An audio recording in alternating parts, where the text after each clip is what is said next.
Literature circles are small student-run groups where students read a book and talk about it together. It was quiet, growing dark, and the farm was so thick with life.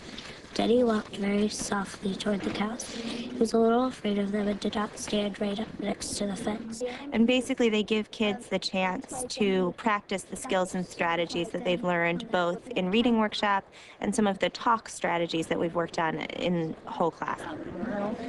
Part of my room is connected to my sister's room, so if I'm in that sort of corner, it makes me feel a lot safer than if I'm all the way where the TV is, or the microwave is, or where there's any doors, because I don't like doors because they gave me a scar on my forehead. When I think about the scope of my teaching and what I want kids to learn over the course of a literature circle, I think about three pretty discrete stages. The first is the launch of a literature circle, which is far more teacher-directed because I'm trying to set a tone. And there it's some group building, some talking to one another, some sharing of ideas about what kids expect a literature circle to be. And that's short. That's one session, maybe 45 minutes of work. What is a book group? What is it? A group of people that are reading a book and talking about it and trying to understand it more. So when you think about a book group, you realize that it's a group of people, kids in this case, who are going to come together, who are going to read the same book and talk about it. I want us to do some thinking about what your book group is going to look like and sound like. I want you to think about all of the things that we talk about in meeting. Right, about looking at people when they talk, about being respectful, about agreeing or disagreeing. All right, so I want you to really pay attention to using those kinds of words. I'll come back in 10 minutes. I'm going to come back at 9 o'clock, and I'll see how far you've gotten. Okay? I've made sure that the kids are on similar reading levels, have similar interests, and generally like each other and are kids that I think will work well together. Should I make a program? Jessica, you can make a line. When any book group starts, they start off by making a chart that becomes a living document that they keep with them. The top part of the chart is a double-sided chart that basically talks about what a book group looks like and what a book group sounds like. The second part of the chart looks a little bit different. It has to do with responsibilities of book group members and what happens when a book group member might fall through. The second stage of literature circles, which is the longest and meatiest stage, is the reading of the book and talking about it. And that stage can last from 2 days to 2 months, depending. And there, kids are working on all of the reading comprehension skills and strategies that they've worked on over the course of the year. And they're also working on all of their strategies for how to have good curriculum-related conversations. In order to help kids navigate their way through a conversation more effectively, I created a book group planning sheet. I thought the moral was that you have to be sensitive of others and think of how other people are feeling, because that's why Denny that's sort of why Denny hung out with the cow a lot. It's usually where the moral of the story actually begins.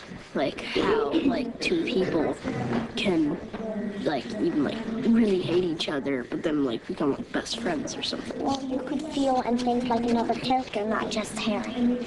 Because then it would clarify more. Then you would understand more of the story.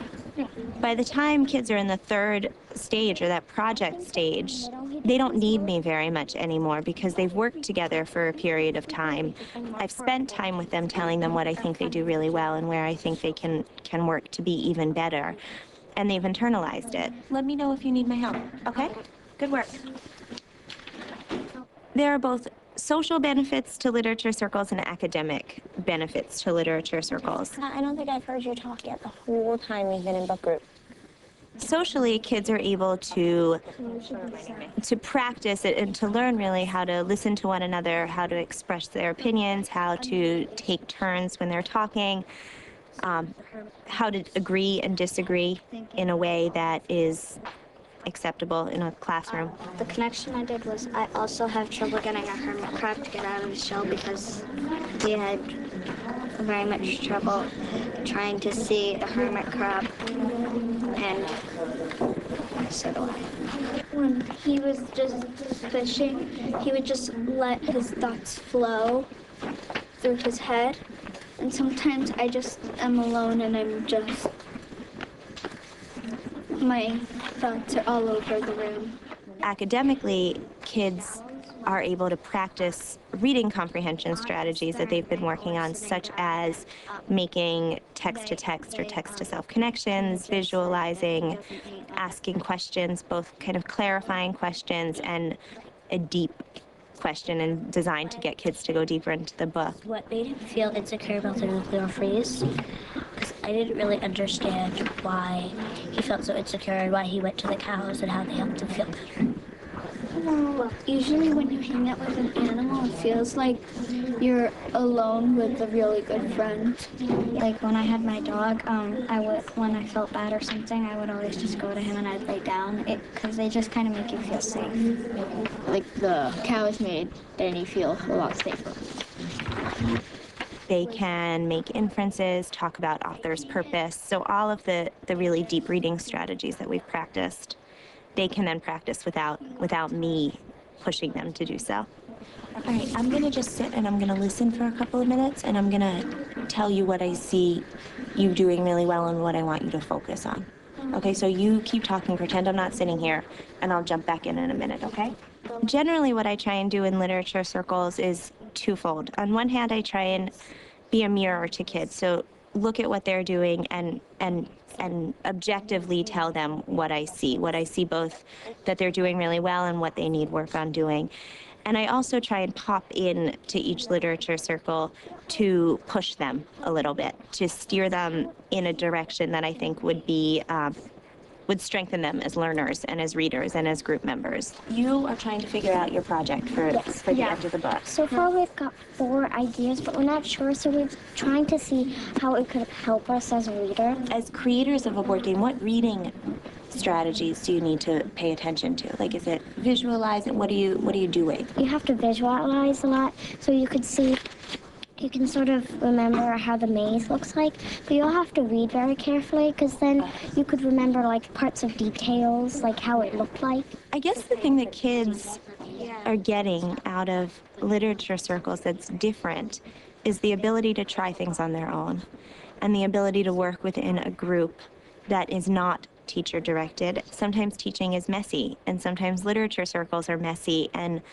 my best idea, my best planned lesson, or my best planned group might not go the way I expect it to go. I don't think that very much in a classroom works well unless kids are able to really respect one another as learners, and they need to be understanding of kids who are at different levels than they are, different stages than they are, have different ideas. I think that literature circles are a really fabulous teaching tool with kids, because it gives kids independence in their work, in their choices. It empowers them to talk to their peers in a way that they might not have otherwise.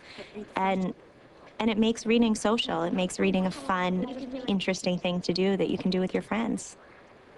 What's better than that? Students benefit from literature circles in a wide variety of ways. Socially, kids share their own ideas, listen to the ideas of others, accept differences of opinions, engage with classmates around a curricular area, and talk about themselves in relation to the text they are reading. Academically, students work on making text-to-text and text-to-self connections, asking questions, activating prior knowledge, visualizing, making inferences, and making predictions.